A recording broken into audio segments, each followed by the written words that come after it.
Hey everybody, my name is Rodney Sampson. Welcome to Black Futures Month. I am incredibly excited about the conversation today with one of the pioneers of the internet, Emmit McHenry.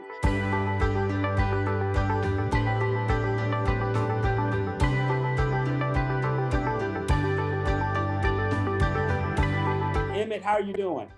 I'm superb, my man, superb. Well, not to belabor the time, why don't we jump right into our conversation today? So, as a Black man up in in America, coming through that era, how are you able to balance navigating, the fight for your human and civil rights at the same time, the positioning of your curiosity and creativity? Being a Black person in America has had its effects, but it also, the pressure, the itness of it. You gotta be better. So my teachers always focused on rigor. Mm-hmm. That rigor has stuck with me. Also, the understanding of if it's possible, then you can do it. You're not waiting for someone else to do something.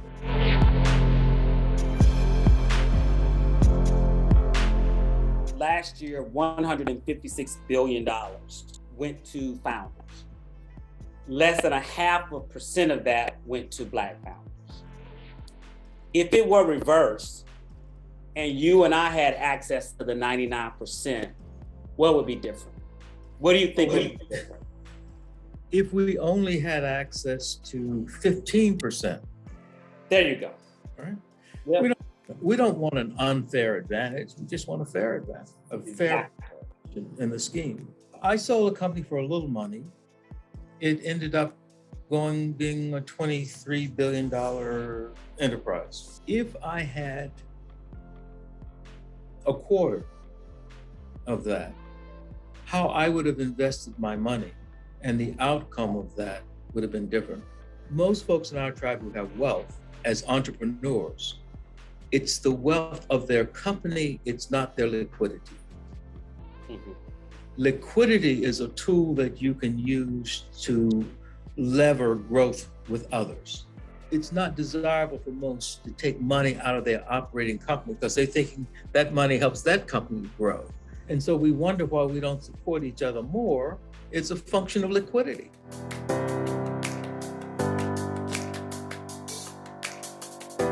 And in our tribe, it's about survival instincts. I can't speak about, so if you don't have a survival instinct as a Black entrepreneur,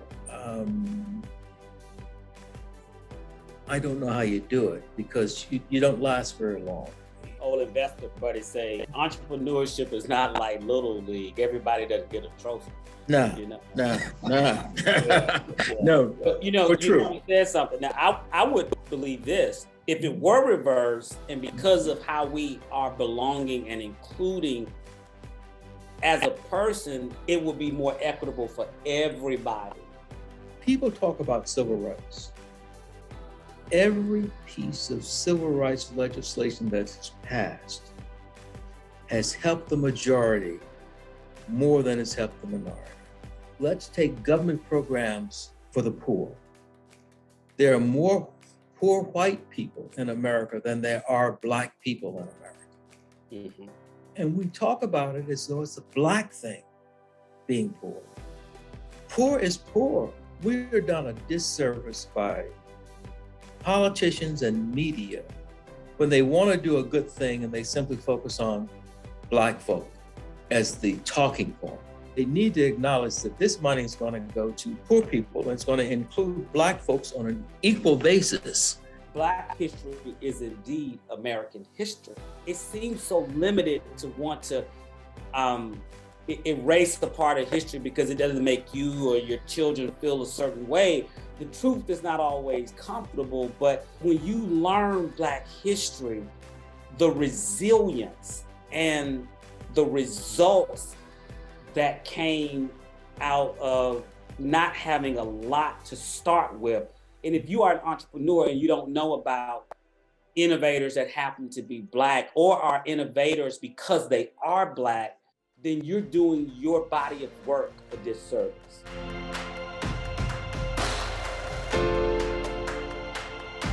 You know, what is a message to young entrepreneurs? Clarity is power. Wow. How do I get personal clarity? I need to be clear about purpose and desired outcome of what it is I'm trying to do. And if I can articulate that clearly enough and explain it to Joe on the corner, then I'm empowered to implement it. Mm-hmm. But if I don't have clarity, if I don't have a clear purpose in mind, if I don't have an outcome, yes, random things happen, people happen, successes can happen in a random way, but you can't bet on that.